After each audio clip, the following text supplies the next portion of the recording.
Ymedia Group, the fastest growing media group in North America. Well, welcome, Ramona ji. How are you? I'm doing well. It's great to be on here with you all. Thank you for having me. Thank you. Thank you so much. A warm welcome once again. Why don't we straight away dive into the foreign policy thing? Welcome once again on Why Media Foreign Policy Report. Just for our viewers' benefit, we like to tell you there is so much happening. We all heard US President Donald Trump's speech. At least I didn't get anything any different. There were many people who were speculating that yes, he might make a call to end the war, but I would have been pleasantly surprised if that would have been the case, but nothing like that happened. So we all dissected that, analyzed that. US President Donald Trump's speech, nothing new. And the goalposts, as I've been mentioning right from the start of this war, have been consistently changing. What are we there for? Now, President Trump is saying we're not there for regime change. Okay. Nuclear capability, nuclear weapon capability. We don't know. We heard about 9 months ago, the 12-day conflict that happened in 2025 June. That time, both US and Israel claimed that the threat is gone regarding the nuclear weapon capability. Okay, so then why would we need to have another war right now? So there are lots of questions unanswered right now, and Strait of Hormuz. Now we're saying let's open the Strait of Hormuz. It was already open. Everything was flowing through that area. Now we're trying to open that. So have we really created a problem? And last time we discussed so many important issues. Why did US enter into this war? How will this war stop? When will this war stop? Again, I must say this, that as far as I'm just speculating over here. It could be 2 to 4 months, but my speculation is certainly based on certain things that I've been reading in the media outlets, and that's how I'm analyzing. But I think 2 to 4 weeks it will take. That's what we mentioned last time. But how will it end? And will Israel agree? Will Iran agree? Will US announce that? And of course, we'll talk about how this war is affecting a common person. Whether you are in US, whether you are in Canada, you can't say, or in Europe, we cannot say that yes, this war doesn't affect us at all. Absolutely not, other than the humanitarian crisis which is unfolding in front of our eyes. Our heart goes out for them. As much as there's not much that we're able to do, we're seeing casualties with every passing minute. And other than that, people are losing their homes, their businesses are being shut down. And I'm also going to touch upon the issue of the Iranian community. I've read reports from the journalists which are mentioning that the Iranian community, they could even lose their golden visas. The Iranian community in UAE, in Dubai, there are hundreds and thousands of them. They're facing serious challenges. They thought this is our home, they have their businesses, and now some of their businesses have been shut down, and there are so many serious challenges for the Iranian community in UAE. So that's another aspect I would like to cover. And are all the Israelis, are they all happy with this war? What percentage of Israelis they think this war is good? And what will it take to stop the war? So a series of questions.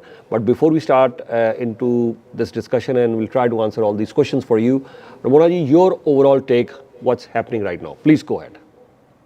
Yes, there's a lot of moving parts, as you have identified. There's the regional war that's happening in the Middle East, as well as how it's affecting the global community. And then we can't, of course, forget what's happening in Lebanon. They're having a massive occupation in southern Lebanon, which is about 10% of their land. Israel is going to occupy all of southern Lebanon till the Litani River. There is about over 600,000 Lebanese people who have been displaced and are not allowed to go back to their homes. So while, the devastation continues with the Middle East war, with Iran, US, and Israel, there's a massive thing happening right now that we don't really hear many of our world leaders, our G7 leaders, our NATO leaders, our UN leaders, and all the different organizations that we've created in society to be able to have civilization and sovereignty for nations. So they're pretty much staying quiet on this. The European Union isn't really doing much about this. Lebanon is their neighbor. It's right there.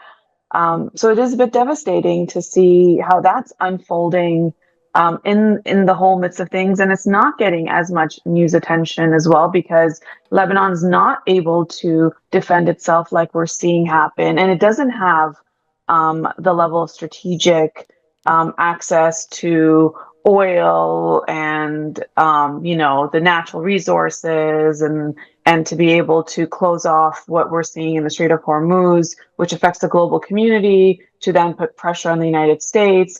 Lebanon doesn't have those advantages that Iran has had in these past few weeks to be able to make this a global conversation as well. So that's one major thing to identify here as well. And we can't forget that because I think part of what's playing out is to divert our attention away from massive humanitarian crisis, massive implications on the sovereignty of Lebanon, and what's happening there. Imagine people have been evacuated out of their own homes and they cannot go back. What we're seeing is, the devastation that's happened in Gaza. We're seeing this right now playing out in Lebanon, and they don't have anyone speaking up for them. Hezbollah is fighting as a terrorist organization, labeled as a terrorist organization, is fighting with the IDF, with Israel, and their source of funding has always been coming from Iran. Other than that, I'm not sure, what Lebanon is going to do, who's going to go to the aid of Lebanon, where this is all going. It's actually pretty disappointing to see. I know our Prime Minister, Mark Carney, made it a statement, but we saw, when we saw the invasion of Russian forces into Ukraine, we had, a global uprising of embargoes and penalties and, shutting down businesses that were in Russia. This is pretty much the same thing. So I am surprised of why we're not saying anything. We didn't do much when it came to Palestine. We're not doing much when it comes to Lebanon. Do we not say anything when it comes to Middle Eastern countries? And we say something when it comes to European countries? I don't know. I don't know the answer to that. But that's quite devastating. And I can say that. And then I can go on to talking about Iran, where everyone's talking about. But, before I go into that, did you want to say anything about this whole Lebanon issue? Yeah, we will talk about that, but there are a lot of questions being asked regarding the pilot. I must tell you, Pentagon hasn't said anything officially. As we speak, we at Ymedia Live, that's why we do Ymedia Live from 8 a.m. in the morning till 2 p.m. And then in the evening, again, we have New York and Toronto time, 7:30 p.m. Till 11:30 p.m. So we will be carrying all this live coverage. But of course, you still have the breaking news ticker at the bottom of your screen, which is live 24/7. So we will keep you posted. For now, I think the news reports are mentioning that one crew member has been rescued. Was this F-15 fighter jet that was shot down? That's still being discussed. But as I mentioned earlier as well, I'll still wait for the official White House press release. I'll still wait for the official any information from the Pentagon. Ymedia Group, the fastest growing media group in North America.